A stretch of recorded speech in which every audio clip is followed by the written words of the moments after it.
Taiwan is still waiting on more than $19 billion worth of weapons from the U.S. TaiwanPlus asks why. A major political party draws heat after posting a controversial English slogan on its website. An inside look at Taiwan's biggest business in Thailand. Plus, Taiwan bags 12 medals in the Summer World University Games.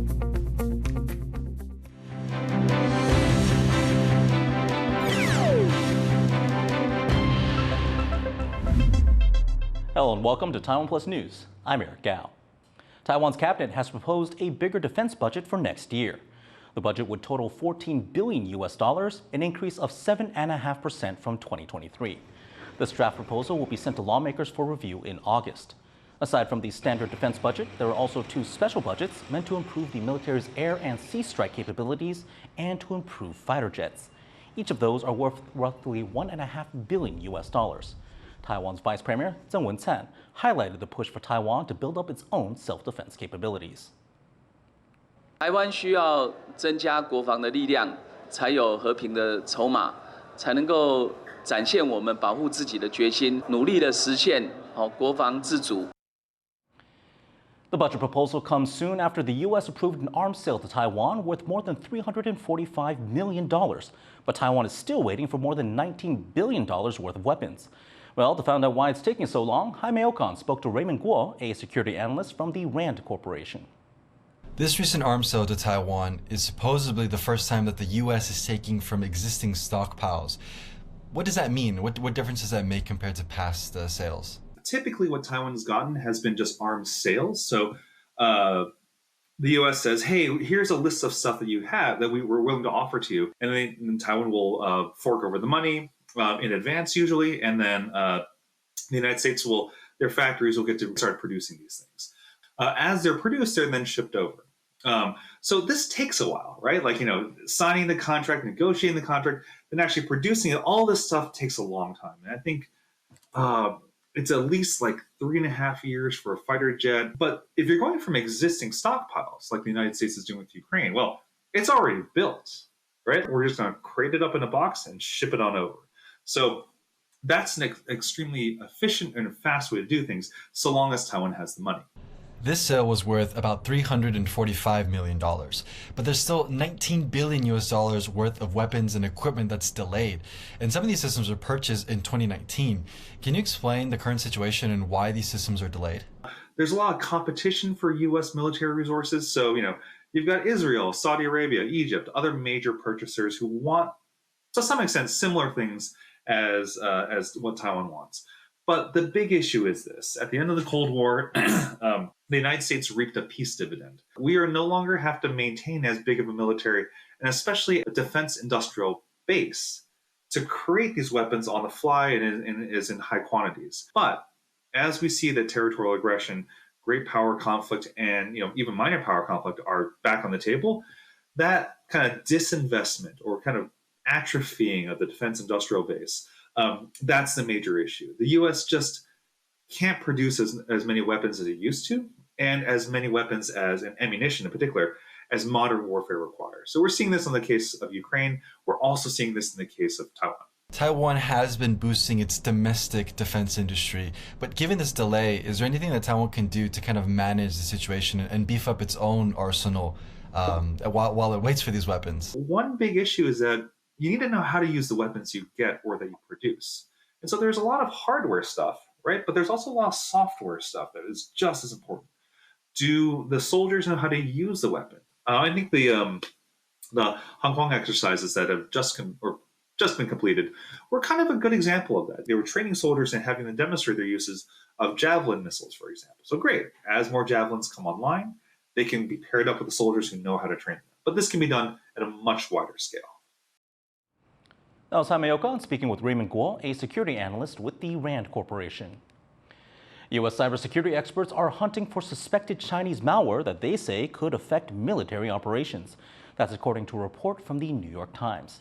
That report quotes unnamed U.S. officials who are concerned that hackers working for China's military have infiltrated military and civilian networks. These include networks controlling power grids, communication systems, and water supplies. U.S. officials are reportedly worried that hostile code placed in those systems could disrupt operations during a military conflict, such as if China invaded Taiwan. Reports say the first sign of malware began to show in late May. That's when Microsoft detected suspicious computer code in Guam, which houses a massive U.S. military base. The Taiwan Peoples Party drew sharp criticism on social media this weekend over an English language slogan on its website. Bing Wang has the details. Vote white, vote right. This slogan on a Taiwanese political party's website caused an uproar on social media because it connotes a white supremacist phrase from the United States. But white is also the official color of the Taiwan Peoples Party, which used the slogan on their English website over the weekend.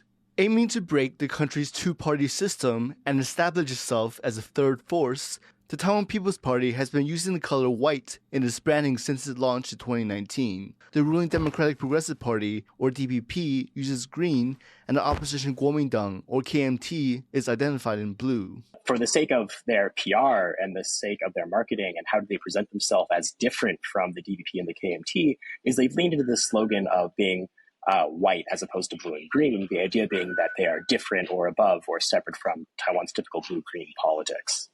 Despite being new to the scene, the Taiwan Peoples Party's presidential candidate, Ke Wen-je, is currently second in polls for the upcoming 2024 presidential elections. Responding to the controversy over their slogan, the party took it down from its website and explained the error. 台湾没有所谓白人至上主义的这样子的概念。那因为近期有许多这个西方的友人，然后还有很多的网民给我们很多的建议，那我们也会从善如流，那针对此部分先行进行修改。Some analysts say this slip could affect Taiwan's People's Party's international standing, even if the party didn't intend to be racist. The fact that the TPP, which wants to be seen as a meaningful political party in Taiwan that could one day win the presidency and would be known internationally around the world, would use a kind of slogan that I think just reads as tone deaf for an English-speaking audience.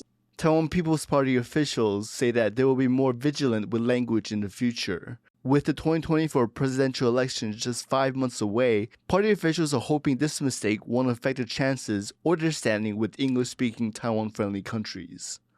Scott Huang and Bing Wang for TaiwanPlus. Those elections are just 5 months away, and the three major candidates have been out wooing voters on local issues and building their foreign policy credentials. Stash Butler reports. Cheers for the ruling party presidential candidate at a campaign rally in rural Taiwan. In front of a gathering of livestock farmers, frontrunner Lai Ching-te pledged he'll fly the flag for Taiwan's agriculture. 每一項項目對台灣來講攏足重要。未來我攏會非常重視各位產品安全、農民賺錢，來提高農民的收入。 In central Taiwan, a temple procession greeted Taiwan Peoples Party candidate Ke Wen-je as he too set out to win support outside of Taiwan's big cities. Ke served as mayor of Taipei for 8 years up till 2022. Now, the popular politician from a relatively new party says he's ready to lead all of Taiwan. 因为我当时是当台北市长，所以只能顾好台北。你让我当总统就顾好全台湾。 But it's ties with overseas partners that are the focus of opposition Kuomintang candidate Hou Yu-ih. Following his rival Ke Wen-je's trip to Japan last month, it's now Hou's turn to build ties with Taiwan's neighbour to the northeast, a partner growing in importance as China, which claims Taiwan, ramps up its military activity around the island nation. 在台日对话关系之下，共同促进印太地区的安全与稳定。 As January's election approaches, Taiwan's candidates are working to prove to voters they can fix the problems facing Taiwan from within and handle the threats it faces from abroad. Eason Pan and Stash Butler for TaiwanPlus. Foxconn founder and Taiwanese billionaire Terry Guo has left on a 10-day visit to the U.S. Speaking on Sunday before taking off, Guo said he plans to relay the concerns of Taiwan's people to his contacts there. 台湾真正的主流民意是要和平，不要战争。 Guo's recent activity has fueled speculation that he will run in next year's presidential race as an independent. That's after he failed to secure the KMT nomination in May. He has also become close with the TPP's Ke, with some saying the two could form an alliance. But Guo has not confirmed whether he will make a presidential bid. Economic ties have long been a priority for Taiwanese diplomats, and the country's business relationship with Thailand is one of the strongest. While in Bangkok, our reporter Joyce Tseng visited a leading Taiwanese multinational, Delta, at its Thai subsidiary. Taiwan has one of the most robust electronics industries in the world. Over half of its exports are electronic machinery and equipment. And the country has a long history of working with regional economic partners in this field. In the early 90s, then-President Lee Teng-hui introduced a Go South policy, ushering Taiwanese businesses away from China and towards Southeast Asia. One key country in that shift was Thailand. 很多人想要到第三国尤其是像泰国，因为它的基础建设可能会在这个东南亚之中会比较是属于比较前面一点的。Other presidents have had their own versions of the Go South policy, including current President Tsai Ing-wen. Today, over 200,000 Taiwanese business people reside in Thailand. Taiwan also invested a total of $1.3 billion in the Southeast Asian country in 2022 alone, making it Thailand's fourth largest source of foreign direct investment. Arguably one of the most successful Taiwanese companies in Thailand is electronic components giant Delta. Its Thai subsidiary skyrocketed in the local stock market earlier this year, becoming the most valuable company on Thailand's exchange. For Delta, it's quite well known in the Thailand stock market. Big companies, quite good reputations in the market as well. Delta supplies power components to the likes of Apple and Tesla. Its expertise in electric vehicles and charging solutions also makes it an industry leader in envisioning future smart cities. Speaking to TaiwanPlus, Delta's Chief Human Resources Officer for Southeast Asia, Huang Zhihao, said expanding the company's talent pool beyond borders has been critical to its innovation. Taiwan, the birth rate is dramatically low recent years. And that is a challenge because talent always is the key point about business. We don't limit ourselves to focus on the talents in certain area. We try to expand our scopes, no matter the talents come from any countries. That level of diversity is particularly important in the fast-paced world of tech. Things change so rapidly, and no one can confidently say that this kind of profile can really 100% meet for our future needs. With Taiwan and Thailand both involved in the advanced tech supply chain, any move to beef up ties could help ensure they stay on top of the latest trends. Alex Chen and Joyce Tseng for TaiwanPlus. Taiwan reopened its borders to people from Hong Kong earlier this year, but many people who have moved here from the city say they're having trouble putting down roots. Bryn Thomas has their story. Hong Kongers and Taiwanese, on the pitch on a hot July day. This game in Taichung was made possible by the Taiwan Hong Kong Economic and Cultural Office. Tasked with handling cultural and economic exchanges, the office plays an important role in helping people from Hong Kong relocate to Taiwan. But many people from the former British colony say it's becoming harder and harder to form roots in Taiwan, and they're often unsure how the office can help. 就是打电话去求助，举办各种，比如说座谈会啊，法律的一些也会有的。一般上的门槛其实相对上过往来说，其实没有这么高。雇主呢，他们都对于申请工作证这个事情，这个手续非常的繁复，聘请的那个意愿会变低。Students are not the only Hong Kongers trying to rebuild their lives in Taiwan. Political dissidents from the city are also seeking asylum here. Many have arrived in the wake of protests which took place in 2019. Where thousands of people poured into the streets to protest an extradition treaty imposed by Beijing. Many of them now face life in jail if arrested by Chinese authorities.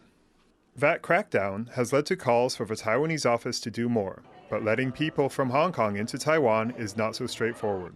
Many Hong Kongers are unaware of the office or how it can help, and there's fears of a security risk. 香港人不知道。那往外跑的人，他在这1年期间困难的一个状态，各种跑来台湾的人背景其实并不是很清楚，的确有一些国安的担忧，这个是台湾政府也需要比较谨慎的地方。There are also questions about the office's staffing and resources. After reopening to people from Hong Kong in February, the office staff have been stretched thin. 不同的目的，我们当然会给予他们不同的这个协助。人力我们永远钱不够了哈，那所以我们结合了很多的社会团体或者是已经定居的人，他们愿意介绍他们的这个生活的经验。In the end, Taiwan is left balancing its desire to help with its security demands. The Taiwan-Hong Kong office is doing what it can to keep up, but for many in Hong Kong, it may prove to be too little, too late. Andy Hsieh and Bryn Thomas for TaiwanPlus. Coming up, a Bengali language Indian movie is wowing Taiwanese audiences. Details after the break.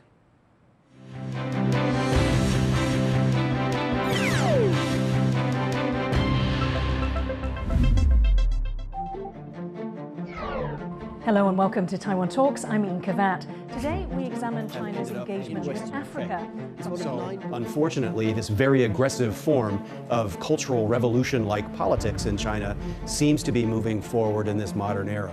This grave injustice is happening. The issue is, what can the U.S. do to help strengthen Taiwan? We need that kind of mindset to prepare for the warfare. What implications does this have on Taiwan and the region as a whole? Just like Ukraine right now, you need people to understand we're doing this for our own country. Reaffirmed our support for the Taiwanese ability to make their own decisions about their own future. It's very hard to duplicate in the short time. Taiwan still can continue being the leading position if we put efforts on R&D. And you are riding on a wave. This is exactly the time you need to double down. Or I did not realize I am actually running to be the first Asian woman in the state senate. Our next generation, they can see Asian American is as equal and have the same platform. Taiwan Talks provides a platform for the voices and perspectives that are shaping our country. Taiwan Talks, Monday to Thursday, 9 p.m. on TaiwanPlus. Thank you for watching Taiwan Plus. For more stories from here in Taiwan and around the world, download the Taiwan Plus app.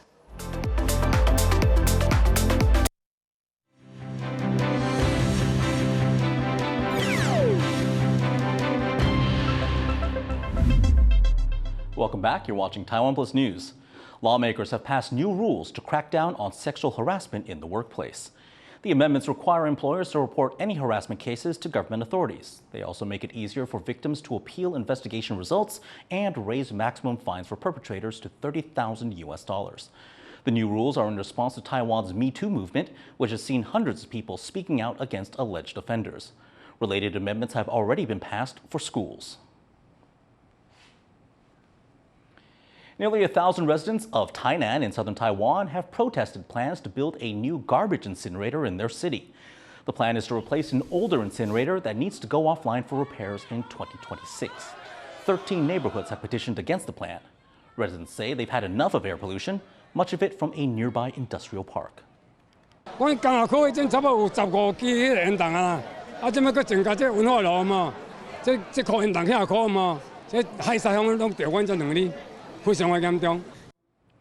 Typhoon Kanun is expected to bring rain to Taiwan on Wednesday and Thursday. The country is still cleaning up after Typhoon Dostoji. John Van Trieste has this update. Lines stretch along the docks of Donggang in South Taiwan from a 4-day backlog of travelers. This port town is the gateway to the resort island of Xiaoliuqiu, but last week its ferries stopped running due to rough seas driven by Typhoon Dostoji. Though the waves hadn't yet completely calmed down, the ferries started up again on Sunday.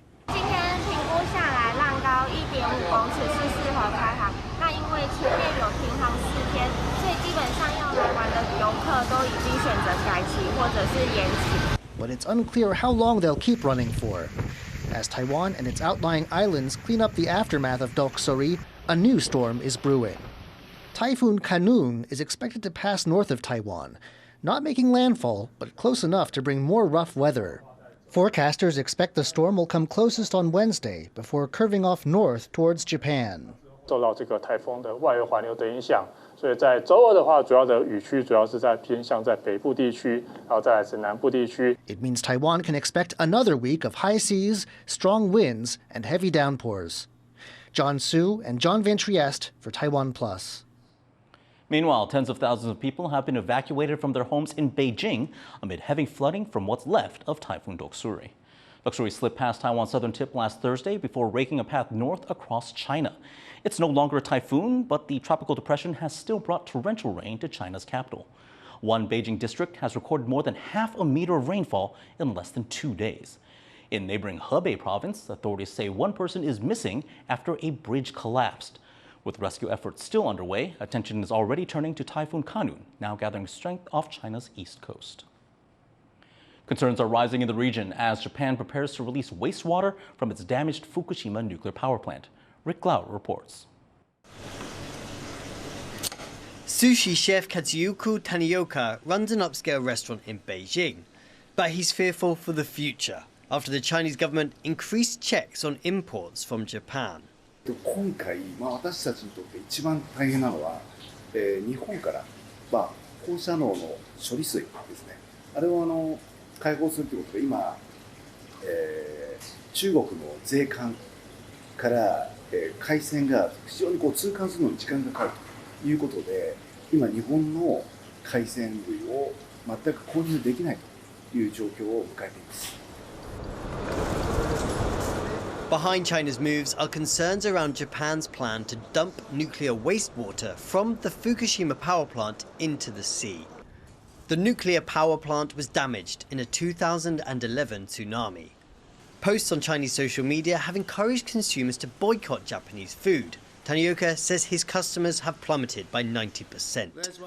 The UN's Atomic Agency says Japan's plan is safe, but Beijing's strict controls on imports have widespread support. 我觉得只要保证安全就可以，就说是以安全为原则嘛，对吧？你只要检测到位了就可以，不光是这个核废料问题，其他的不是也有各种各样的安全问题？只要检测到位了，吃着放心不就可以了吗？ Japan's controversial plan has put a strain on relations with other neighbours, prompting protests in South Korea and Taiwan, where the government has promised to monitor radioactive levels. 12 years after Japan's devastating earthquake, tsunami and nuclear disaster, the fallout is still rippling through the region. Rick Glauert and Devin Tai for TaiwanPlus. Taiwan's movie scene is dominated by local films, U.S. blockbusters, and hits from the country's neighbors. But on Friday, for the first time, audiences enjoyed an award-winning feature in the Bengali language. Shuvan Paul reports. Between summer blockbusters Oppenheimer and Barbie, Taipei moviegoers now have a third option, these two Indian boys making cinematic history. Their movie, Dostoji, is the first ever Bengali language Indian movie to be released in Taiwan. It's a tale of a bond bridging religious divides, starring two first-time actors. These two boys' smile and friendship is really attractive me to know more about this film. The boys' charm convinced Taiwanese producer Ivy Yuhua Shan to help release the arthouse Indian film, crafted by a first-time director on a shoestring budget with a ragtag crew. It opened in Taipei on July 28 to a sellout crowd. It's quite unprecedented that a Bengali language movie has brought so many Taiwanese people to this theater. The film Dostoji has been released across Taiwan in more than 15 theaters and has been receiving rave reviews. The film's title comes from the Bengali word for friend, and its message of friendship and harmony has crossed the language barrier in Taiwan. This is the best movie. I'm very touching. My heart. Bengali cinema has a long pedigree. India's first Oscar-winning filmmaker, Satyajit Ray, made most of his films in the language, which is spoken by about 270 million people, mostly in India and Bangladesh. In fact, it was Ray's classic Pather Panchali, or Songs of the Road, that inspired Dostoji's director Prasun Chatterjee to make this film. Those were like eye-openers for me. Like I started thinking that how it's possible. So I have watched that film, like what I told you, for maybe 30 good times.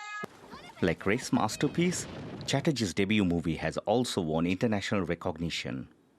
And its positive reception here in Taipei is poised to open new avenues for collaboration between two Asian art house cinema legends, India and Taiwan. Joyce Tseng and Shubhampal for TaiwanPlus. The 2023 World University Games are now underway. In the first few days of competition, Taiwan has already won 12 medals, including 1 gold. Bing Wang has more. Wushu athlete Sun Jiahong on Sunday bagged Taiwan's first gold of the 31st Summer Universiade in Chengdu, China. Taiwan has so far won 12 medals in the Games. That includes 1 gold, 4 silvers, and 7 bronzes. The Summer Universiade, also known as the World University Games, is a global sports competition between student athletes.